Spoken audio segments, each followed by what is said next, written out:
Hello दोस्तों, learn computer के एक नए एपिसोड में आपका एक बार फिर से स्वागत है। कंप्यूटर मास्टर कोर्स के अंदर आज की इस वीडियो में हम बात करने वाले हैं पार्ट नंबर 16 के बारे में। और पार्ट नंबर 16 के अंदर आज की इस वीडियो में हम जानेंगे how to customise icons on desktop. हमारे कंप्यूटर के डेस्कटॉप पर जो आइकन्स होते हैं तो उन आइकन्स को आप किस तरीके से कस्टमाइज कर सकते हो, इस वीडियो में मैं आपको बताऊँगा। तो आइकन्स को कैसे कस्टमाइज करते हैं इसके लिए मैं आपको कुछ ऑप्शंस दिखा देता हूं ताकि आपको अच्छे से समझ में आ जाए। जब आप खाली स्क्रीन पर राइट बटन दबाते हो तो आइकन्स को कस्टमाइज करने के लिए यहां पर आपको दो ऑप्शन मिलते हैं, एक व्यू का और दूसरा है शॉर्ट का। तो व्यू के अंदर जो भी ऑप्शंस होते हैं इन सभी के बारे में और शॉर्ट्स फीचर के अंदर जो भी ऑप्शंस होते हैं इन सभी के बारे में मैं आपको इस वीडियो में बताऊंगा। कैसे आप इन दोनों फीचर्स को, इन दोनों ऑप्शंस को यूज करके अपने कंप्यूटर की आइकन्स को कस्टमाइज कर सकते हो, इस वीडियो में मैं आपको बताऊंगा। तो चलिए दोस्तों शुरू करते हैं आज का वीडियो और बात करते हैं कि कैसे आप अपने कंप्यूटर की आइकन्स को कस्टमाइज कर सकते हो।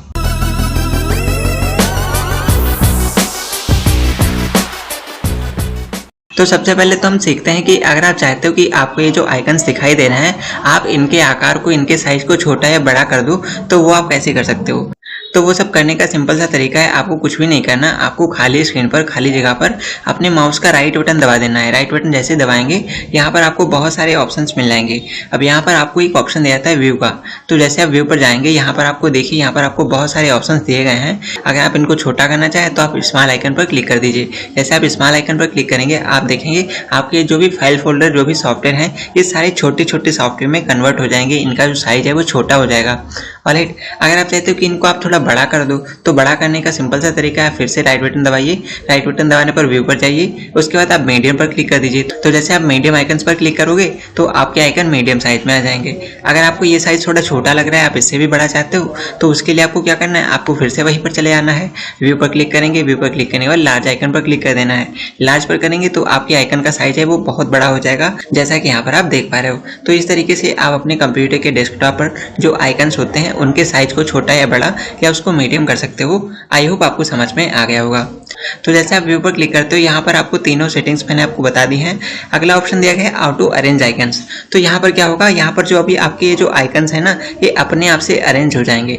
तो जैसे एग्जांपल के लिए आप जैसे इस पर क्लिक करोगे तो ऐसे में क्या होगा, आपके जो आइकन है वो सब सीरियल से लग जाएंगे, जैसा कि यहाँ पर आप देख पा रहे हो। तो guys basically how to arrange icons में होता क्या है, अगर आप इसको बंद कर देते हो तो ऐसे में क्या होता है, आपके जो फोल्डर्स होते हैं ना आप इनको कहीं पर भी ले जा करके कहीं पर भी रख सकते हो, कहीं पर भी स्टोर कर सकते हो। जैसा कि यहाँ पर मैं आपको दिखा रहा हूँ। तो इसमें क्या होता है, आप अपने फोल्डर्स को जहाँ चाहें वहाँ स्क्रीन पर डाल सकते हो, जहाँ चाहें वहाँ पर उसको सेव कर सकते हो। तो ये जो आपके आइकन्स है ना ये सब अस्त व्यस्त लग रहे हैं, तो इनको अरेंज करने के लिए ही यहाँ पर हमको एक ऑप्शन दिया जाता है व्यू के अंदर अरेंज का, जिसको लिखा है कि हाउ टू अरेंज आइकन्स। तो अब आप अगर इस पर क्लिक कर देते हो तो आपके जो आइकन फालतू में इधर उधर पड़े हुए हैं ये सब सीरियल से यहाँ पर आकर के सेट हो जाएंगे। तो मैं क्लिक करके आपको दिखा देता हूँ। तो जैसे मैं इस पर क्लिक करूँगा सारे के सारे आइकन्स वहाँ से उठ करके सारे के सारे यहाँ पर आ जाते हैं।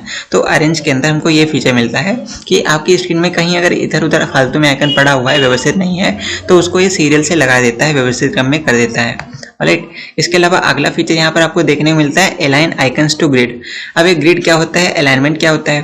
तो सबसे पहले मैं आपको बता दूं अलाइनमेंट क्या होता है। अलाइनमेंट हमारी पोजीशन होती है। तो अभी आपकी स्क्रीन पर जो आपको आइकन्स दिखाई दे रहे हैं इनका जो अलाइनमेंट है वो भी लेफ्ट साइड में है। अगर आप इसको सेंटर में लाना चाहें या फिर आप इसको राइट साइड में लाना चाहें तो वो भी आप कर सकते हो। तो ऐसा करने के लिए आपको कुछ भी नहीं करना, आपको सिंपल से इन सभी को सिलेक्ट कर लेना है। जैसे आप इसको सिलेक्ट करोगे उसके बाद आपको इस पर डबल क्लिक करके आप इसको उठा करके किधर भी मूव कर सकते हो। जैसे एग्जाम्पल के लिए मैं यहाँ पर ला करके छोड़ देता हूँ तो हमारे आइकन वहां से उठ करके यहाँ पर चले आए हैं, जैसा कि यहाँ पर आप देख पा रहे हो। ऑलराइट, तो ये बचे हुए हैं, इनको भी मैं कर लेता हूँ ताकि आपको अच्छे से समझ में आ जाए। तो मैं इनको उठा करके कहीं पर भी डाल सकता हूँ, इनको मैं यहाँ पर भी छोड़ सकता हूँ। तो हमारे जो आइकन है वो यहाँ पर आ गए। ऑलराइट, तो अभी जो अलाइनमेंट है वो हमारा राइट साइड में आ गया। तो अपने आइकन्स के अलाइनमेंट को सेंटर में लाने के लिए आपको कुछ भी नहीं करना, सिंपल सा आपको सभी को सिलेक्ट कर लेना है। जैसे आप सिलेक्ट कर लोगे उसके बाद आपको उठा करके आप इसको सेंटर में छोड़ दीजिए, आपके आइकन जो है वो सेंटर में आ जाएंगे। तो इस तरीके से आप अपने कंप्यूटर की स्क्रीन पर आइकन्स के अलाइनमेंट को सेट कर सकते हो। तो गाइस यहाँ पर आपको व्यू के अंदर जो सेटिंग दी गई है अलाइन आइकन्स टू ग्रिड, तो यहाँ पर ग्रिड का मतलब होता है आपके जो आइकन है ना अगर वो अस्त व्यस्त हैं तो उनको एक ग्रिड में लगा देगा, एक लाइन से लगा देगा। जैसे एग्जांपल के लिए मैं थोड़ा सा आसपास में लगा देता हूँ ताकि आपको दिखने में थोड़ा दिक्कत हो या आपको ठीक से दिखाई ना दे। जैसा कि यहाँ पर मैं आइकन्स को अरेंज कर रहा हूँ तो यहाँ पर आप देखेंगे आइकन हमारे एक दूसरे के ऊपर चढ़े हुए हैं। ये मतलब कोई सीरियल से नहीं लगे हुए हैं, क्रम से नहीं लगे हुए हैं, तो ये दिखने में बहुत गंदा सा लगता है। तो ऐसे में अगर आप इसको सेट करना चाहें, इसको आप सही से लगाना चाहें, वो सब आप कर सकते हो इसी वाली सेटिंग के थ्रू। तो यहाँ पर आपको व्यू में जाना है और जैसे आप अलाइन आइकन्स टू ग्रिड पर क्लिक कर दोगे तो ऐसे में क्या होगा, तो ये सारे के सारे जो आइकन्स है वो सीरियल से लग जाएंगे, क्रम में व्यवस्थित हो जाएंगे। यानी कि पहला आइकन है उसके सामने दूसरा होगा, उसके जस्ट नीचे तीसरा होगा, उसके जस्ट नीचे चौथा होगा, तो सारे आमने सामने दिखाई देंगे। अब ये देखेंगे अभी सब आपस में जुड़े हुए हैं, चिपटे हुए हैं, कोई दूर है कोई पास है। तो इन सभी को सेट करने के लिए सेटिंग यहाँ पर दी जाती है। जैसे हम इस पर क्लिक करेंगे तो जो हमारे आइकन्स है ना वो एक ग्रिड के हिसाब से, एक सीरियल के हिसाब से अरेंज हो जाएंगे।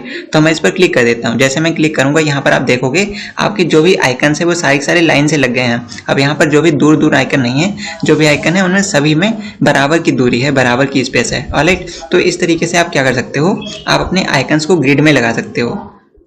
चलिए इसके बाद में बात करते हैं अगली सेटिंग के बारे में। तो व्यू के अंदर जो हमारी अगली सेटिंग दी गई है वो है शो डेस्कटॉप आइकन्स।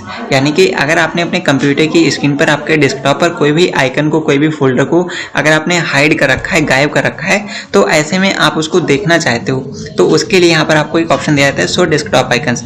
ये आपके हाइड आइकन्स को दिखाई देता है, हाइड फाइल्स और फोल्डर्स को दिखाई देता है। अब गाइस अगर आप अपने कंप्यूटर के अंदर आपको जो आइकन दिखाई देते हैं, अगर आप इनको गायब कर देते हो या फिर आप इसको हाइड कर देते हो, तो ऐसे में अगर आप उसको वापस से शो कराना चाहते हो तो वो आप कैसे कर सकते हो, वही मैं आपको बताने जा रहा हूँ। तो पहले मैं क्या करता हूँ, पहले तो मैं इसको हाइड कर देता हूँ, अनचेक कर देता हूँ।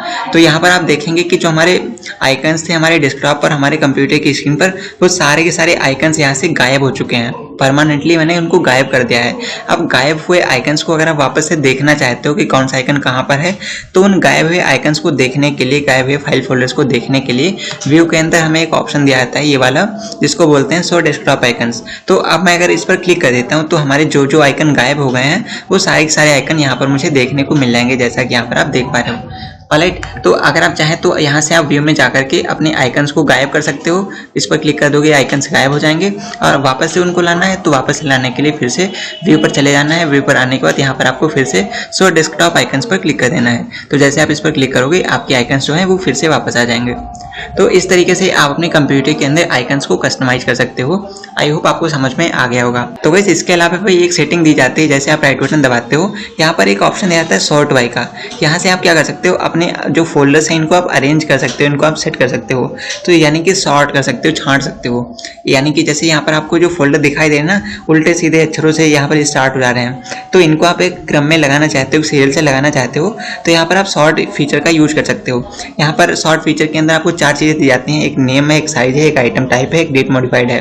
अगर आप चाहते हो कि आपके जो फोल्डर है ये अपने नाम से व्यवस्थित हो जाएं, जैसे पहले 1, फिर 2, फिर 3, फिर 4, फिर A B C D, इस तरीके से आप सीरियल से लगाना चाहें तो आप सॉर्ट पर क्लिक करके यहाँ पर आप नेम पर क्लिक कर दीजिए। जैसे आप इस पर क्लिक करोगे आपके जो भी फोल्डर्स हैं ना ये सारे सारे सॉर्ट हो जाएंगे। तो चलिए मैं इस पर नेम से सॉर्ट कर देता हूँ। तो मैं नेम पर क्लिक करूँगा, यहाँ पर आप देखोगे सारे सारे हमारे नेम से अरेंज हो चुके हैं। जैसे यहाँ पर A B C D, इसके अलावा 1 2 3 4। तो यहाँ पर आप देख पा रहे हो सारे के सारे जो हमारे फोल्डर्स हैं वो सीरियल से अरेंज हो चुके हैं उनके नाम के अकॉर्डिंग। अगर आप इसको चेंज करना चाहें तो इसके लिए आप फिर से इस पर व्यू पर क्लिक कीजिए, सॉर्ट में जाइए। यहाँ पर अगर आप चाहते हो कि इन आइकन्स को आप साइज के अकॉर्डिंग चेंज कर दें, यानी कि साइज के अकॉर्डिंग इनको सॉर्ट करना चाहें, जैसे इसका साइज कम है, इसका साइज ज़्यादा है, इसकी मेमोरी ज़्यादा है, इसकी कम है, तो ऐसे में मेमोरी के हिसाब से ये सॉर्ट हो जाए तो उसके लिए आपको साइज पर क्लिक कर देना है। जैसे आप साइज पर क्लिक करोगे ये अपनी साइज के अकॉर्डिंग सारे के सारे असेंबल हो जाएंगे, सेट हो जाएंगे।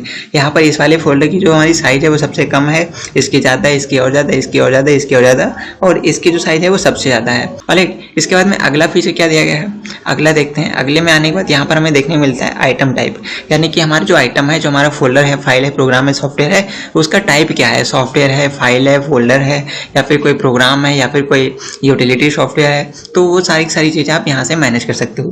तो जैसे आप आइटम टाइप पर क्लिक करोगे तो एक प्रकार की जो चीज़ें हैं वो सारी आपकी सीरियल से लग जाएंगी। जैसे यहाँ पर आपको देखने को मिल रहा है ये सारे हमारे प्रोग्राम हैं, ये हमारे सारे के सारे सॉफ्टवेयर्स हैं, और यहाँ पर ये हमारे सारे सारे फोल्डर हैं। तो यहाँ पर आप देखोगे जो हमारे फोल्डर है ना 1 2 3 4 A B C D E F, तो ये सारे के सारे जो भी फोल्डर हैं वो एक सीरियल से लग गए हैं, एक क्रम में लग गए हैं। ऑलराइट, और जो प्रोग्राम है वो सारे सारे एक क्रम में लग गए हैं। तो इस तरीके से आप इनको अरेंज कर सकते हो। ऑलराइट, इसके अलावा यहाँ पर एक और फीचर मिलता है, आपको राइट बटन दबाना दबाना है, राइट बटन दबाने पर शॉर्ट में आएंगे तो यहाँ पर एक फीचर मिलता है डेट मॉडिफाइड, यानी कि आपने किस फोल्डर को कब बनाया है या फिर किस सॉफ्टवेयर को स्क्रीन पर आपने कब लगाया है, आइकन को कब बनाया है, तो उसके लिए यहाँ पर फीचर दिया जाता है डेट मॉडिफाइड, यानी कि आपने लास्ट टाइम इसको कब मॉडिफाई किया है, कब उसको अपडेट किया है। तो अगर आप इस पर क्लिक कर दोगे तो ऐसे में क्या होगा, आपने जिसको जल्दी अपडेट किया होगा वो आपको पहले देखने को मिल जाएगा। तो यहाँ पर आप डेट के अकॉर्डिंग ही मॉडिफाई कर सकते हो कि इसको आज बनाया, इसको कल बनाया, इसको परसों बनाया, इसको नरसों बनाया। तो इस तरीके से आप डेट के अकॉर्डिंग भी उसको अरेंज कर सकते हो। ऑलराइट, तो यहाँ पर अपने फोल्डर्स को कस्टमाइज करने के दो ऑप्शन मिलते हैं जब आप माउस का राइट बटन दबाते हो। तो पहला है व्यू का, यहाँ से आप आइकन्स को बहुत ज़्यादा कस्टमाइज कर सकते हो, और अगला है हमारा शॉर्ट का। तो इन सभी के बारे में मैंने आपको बता दिया। इसके अलावा जो ऑप्शंस बचे हुए हैं, अगर आप इनके बारे में जानना चाहें तो कमेंट करके बताएं, मैं वीडियो बना दूंगा। फिलहाल के लिए इस वीडियो में बस इतना ही। तो आई होप दोस्तों आपको सारा कुछ अच्छे से समझ में आ गया होगा। वीडियो को यहाँ तक देखने के लिए आपका बहुत बहुत धन्यवाद। चलिए जल्दी ही मिलते हैं आपसे एक और नए वीडियो के साथ।